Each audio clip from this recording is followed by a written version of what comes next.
Hey guys, just want to do a quick little video here and show you guys how I'm going to make a patch to fix this area here. If you saw in one of the other videos, you saw how you can kind of see it here. Hopefully if the camera picks it up, this is all rotted. This is all pitted. There's even a couple small holes up in this area. So I'm going to go ahead and replace this. Now on something like this, because there's multiple curves and different shapes, a lot of guys don't have a shrinker stretcher in their shop. I have one over there, but I'm going to show you how to do this repair if you don't have special tools like that. So it's actually pretty easy to do, just takes a little bit of time.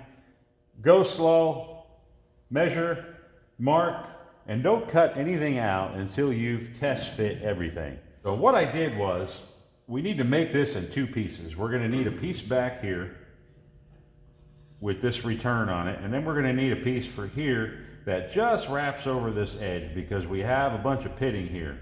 And I want to get rid of all this. This metal is just too compromised to let go. So what I did was, this is already made up. This piece here is going to sit in here. So this will all get cut away. This is going to go in place of it. And what I did was, you can see I've got some kerf cuts in here, and I also used my shrinker stretcher. You don't have to have a shrinker stretcher like I mentioned. I started to stretch this, but because actually shrink this, I'm sorry. But because the gauge of this is thick, this is thick metal, I had to match the gauge here. It just would not, with that much shoulder, this is really hard to try to shrink around here. So I ended up putting the kerf cuts in it, placed it inside here, and just kind of bent it to fit, and you can see it sits in there real nice.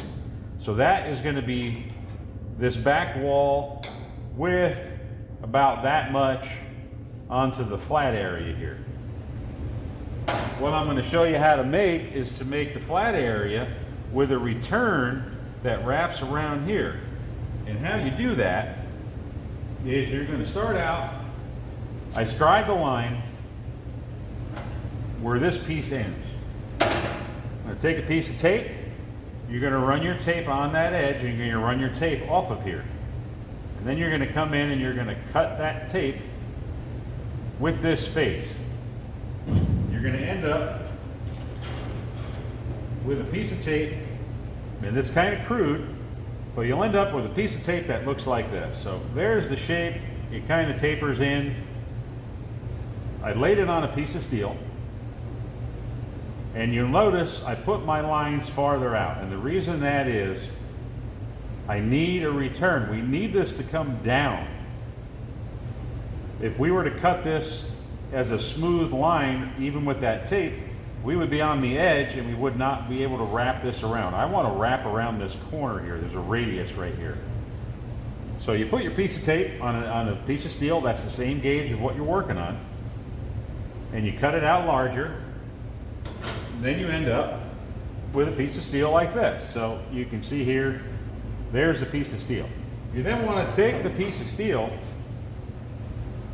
and you're going to line it up on your line. And all I do is I kind of hold it back here and I start it with my fingers. I keep it on my scribe line and I'm going to start pressing this down into place. Once you've got it close, what you want to do is you want to get yourself a clamp. I use needle nose vice grips, and we're going to clamp the bottom, we want to keep it on that scribe line. So we're going to clamp that tight, and then you could really just use a set of vice grip pliers like these, and then you're just going to come in and you're going to slowly squeeze this down. So we've got the piece clamped on here. It matches the shape.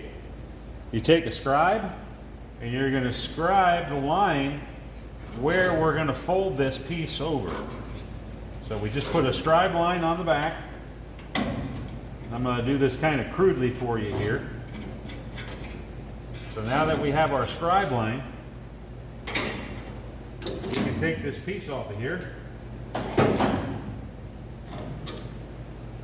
and grab a cutoff wheel Now what you want to do is, if the camera's picking it up, hopefully it does, you can see my scribe line. What you're going to do is you're just going to take a cutoff wheel and you're just going to score it at the line, and you don't want to go very deep. So we're just going to score this.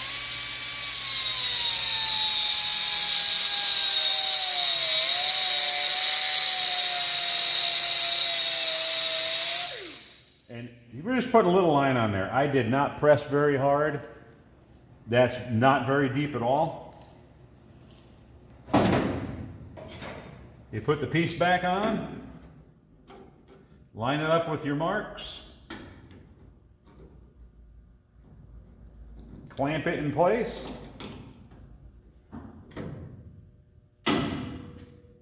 and then because we have that scribe line down there, or excuse me, the kerf that we cut with the wheel, we now told the metal to bend in that spot. And then it's just a matter of gently tapping this down.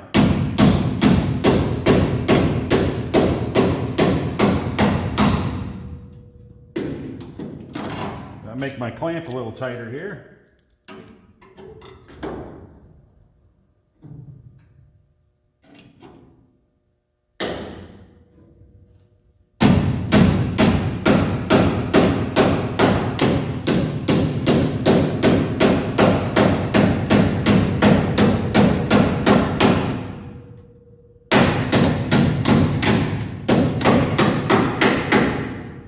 What you end up with, and I have a little extra here, we're going to trim that off.